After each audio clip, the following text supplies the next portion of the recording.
The second is real-time operating system concept present by Dr. S. Sumathi, heading Department of EC at Dewan College of Engineering.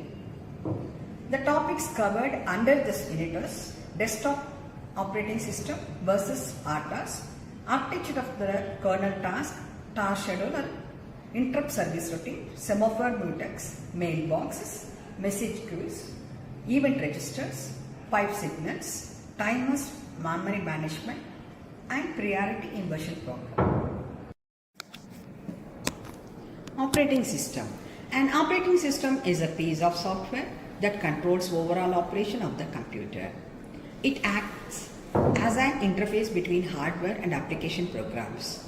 It facilitates the user to format, disk, create, print, copy, delete and display files, read data from files, write data to files, control the input-output operation, allocate memory allocations and process the interrupts, etc.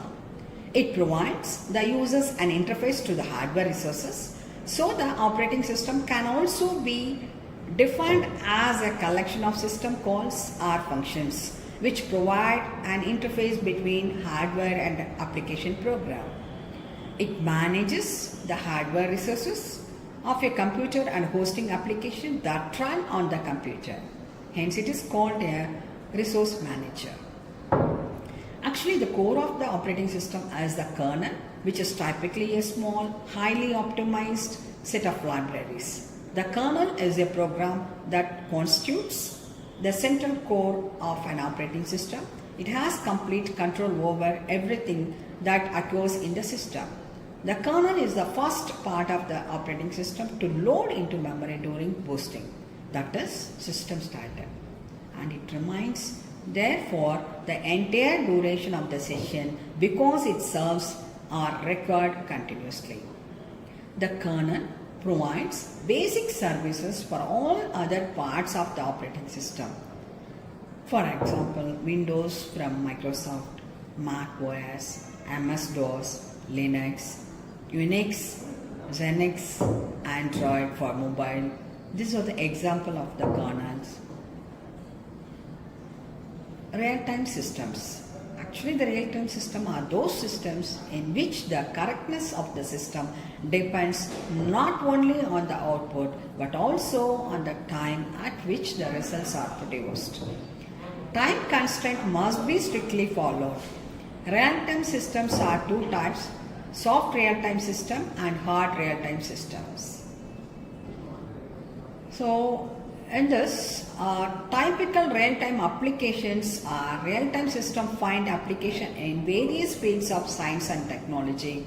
The prominent applications are digital control, command control, signal processing, telecommunication systems and defense, etc.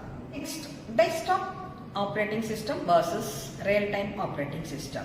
So this is a comparison, or we can say the difference between desktop OS versus RTOS.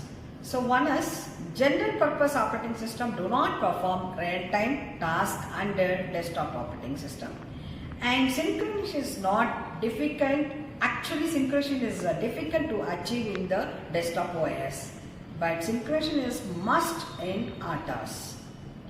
Intercommunication doesn't exist in the desktop OS, but in RTOS, focus intercommunication is achieved, and the focus on very fast responses time is occurred in the RTOS, but focus on computing is throughput in the desktop.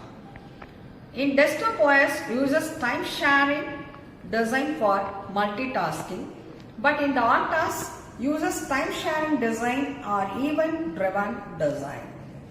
Under the desktop OS, normal coding is allowed, but in this RTOS, coding is very strict. Under desktop OS used in wide variety of application, but in RTOS embedded in devices that require real-time responses. So this slide shows that architecture of kernel. The kernel is the central model of an operating system. It is a part of the operating system that loads fast and it remains in main memory. Because it stays in memory, it is important for the kernel to be as small as possible. code is usually loaded into a protected area of memory to prevent it from being overwritten by programs or other parts of the operating system. Typically, the kernel is responsible for memory management, process and task management and disk management. The kernel connects the system hardware to the application software. Every operating system has a kernel. For example, Linux, FreeBSD, Android and others. This slide shows that kernel architecture. It has kernel, CPU, memory devices and application part. So under the central processing unit, this central component of computer system is responsible for running or executing programs. It decides which running program should be alerted to the processor or processors. Under read memory, random memory access memory is used to store both program instructions and data. For a program to execute, it should contain both instruction and data. Multiple programs can access the memory. The kernel is responsible for allocating memory to each process. It has input-output devices. The devices includes peripherals as keyboards, mouse, disk drives, printers, USB devices, network adapters and display devices. The kernel allocates records from applications to perform input-output to an appropriate device, provides convenient methods for using the device. Resource management. Kernels also provides methods for synchronization and inter-process communication. These implementations may be within the kernel itself, or the kernel can also rely on the other process it is running. So the next one is memory management. How the kernel has managing the memory. It has full access to the system memory. Virtual addressing usually achieved by paging and or segmentation. Virtual addressing allows the kernel to make a given physical address appear to be another address. Under the device management, on the hardware side, interfacing directly using high-level interface, for example video BIOS, using low-level device driver, simulating work with hardware while doing something entirely different.